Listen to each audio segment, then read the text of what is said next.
Assalamualaikum warahmatullahi wabarakatuh. Rekan-rekan Sesnot, semoga kita sehat selalu.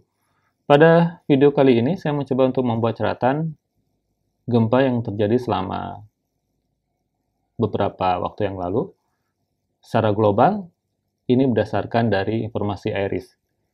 Dari sini kita bisa melihat bahwa sebaran kejadian gempa yang terjadi pada hari Sabtu pukul 23:38 waktu GMT. Jika kita konversi ke dalam waktu Indonesia bagian Barat, berarti hari Minggu tanggal 20 Juni 2021 pukul 6:38. Jika kita lihat dari tampilan gempa ini, maka kita akan menemukan sebaran kejadian gempa. Yang berwarna merah ini merupakan gempa yang terjadi dalam 24 jam terakhir.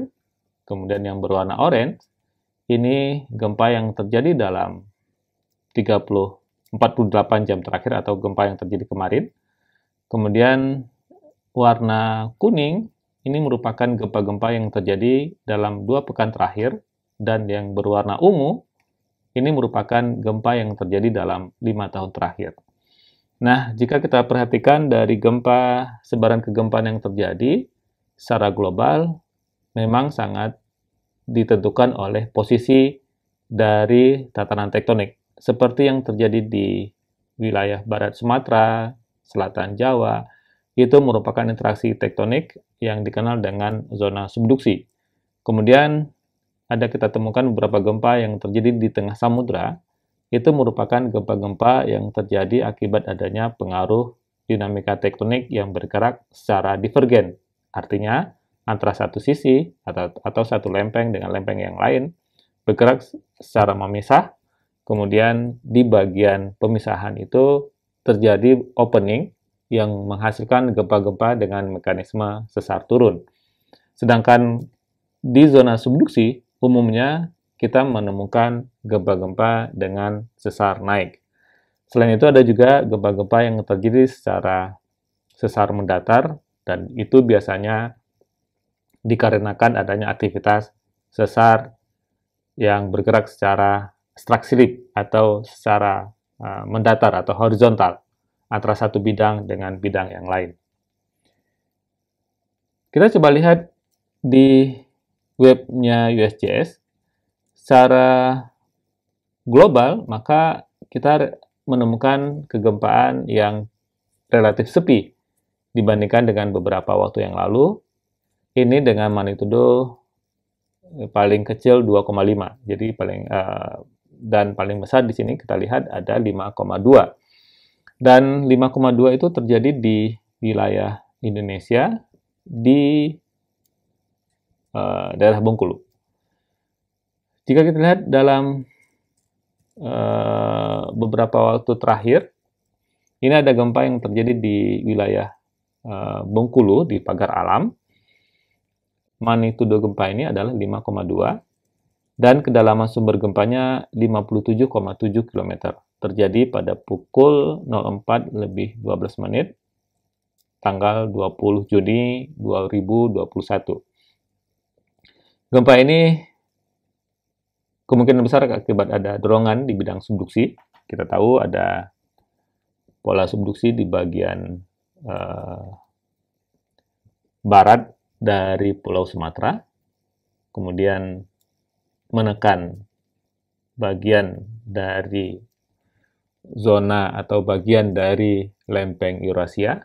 Kemudian tekanan itu menimbulkan akumulasi, dan di saat batas ambangnya atau daya tahan batuan yang tertekan itu melewati batas ambangnya, maka dia akan menghasilkan rilis energi yang kita rasakan dalam bentuk gempa bumi.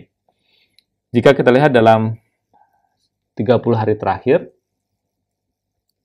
gempa-gempa yang terjadi di sini sangat signifikan. Jadi ada beberapa gempa yang terjadi di wilayah Bengkulu, dan itu juga akibat pengaruh dari tekanan yang diberikan dari bidang kontak antara lempeng Samudra Indo-Australia dengan lempeng benua Eurasia. Saya coba masuk ke webnya BMKG. Di webnya BMKG, kita menemukan informasi parameter gempa ini. BMKG merilis bahwa gempa 5,4 pada awal-awal dari informasi gempa ini 5,4. Kedalamannya 10 km, relatif dalam, relatif dangkal, maaf, dibandingkan dengan apa yang dirilis oleh USGS. Tetapi ini informasi awal. Dengan skala MMI, di mana skala MMI 4, 3 di Bengkulu, dan 2-3 di Kalpahyan. MMI 4 itu dirasakan getarannya, tetapi tidak begitu memberikan dampak kerusakan yang signifikan. Kemudian, saya coba lihat di mekanisme fokus dari gempa ini. Nah, kita bisa akses di sini. Mekanisme fokusnya, ini posisi gempanya. Nah, di sini sudah diupdate oleh BMKG, kita temukan informasi parameternya, tadi 5,4 menjadi 5,2, dan kedalamannya tadi 10 km di informasi awal, kemudian diupdate oleh BMKG menjadi 47 km. Dan gempa ini terpicu oleh adanya aktivitas sesar naik. Nah, ini jelas sekali sesar naik yang terlihat dari gempa ini, yang terdorong oleh adanya mekanisme subduksi di sini yang menekan bagian dari bagian barat dari Pulau Sumatera, dan tentunya di situ ada tekanan yang diberikan secara berlebih. Kemudian tekanan tersebut melewati batas ambang dari daya tahan batuan, kemudian dia akan rilis dalam bentuk gempa. Dan ini yang umumnya sering terjadi di wilayah Indonesia, gempa-gempa yang terpicu oleh adanya aktivitas subduksi.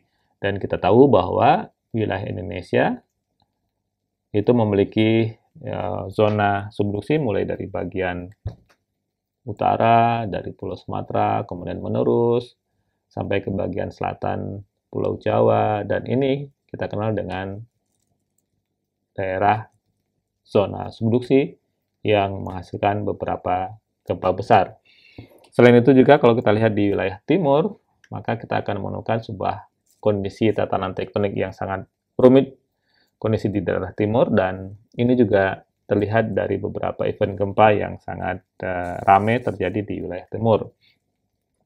Dan seperti yang terjadi di zona tumbukan ganda Laut Maluku, kita melihat sebuah event kegempaan yang sangat sering terjadi di sana. Selain itu juga di Laut Banda, itu juga merupakan daerah yang memiliki tektonik yang aktif dan rumit di wilayah Laut Banda. Dan implikasi dari kondisi tektonik aktif dan rumit ini adalah terjadi gempa yang lumayan sering, dan beberapa di antaranya memberikan dampak kerusakan yang signifikan karena magnitudo gempa yang relatif besar. Baik, itu yang bisa saya buat catatan pada pagi hari ini. Semoga bermanfaat. Salam sehat selalu. Assalamualaikum warahmatullahi wabarakatuh.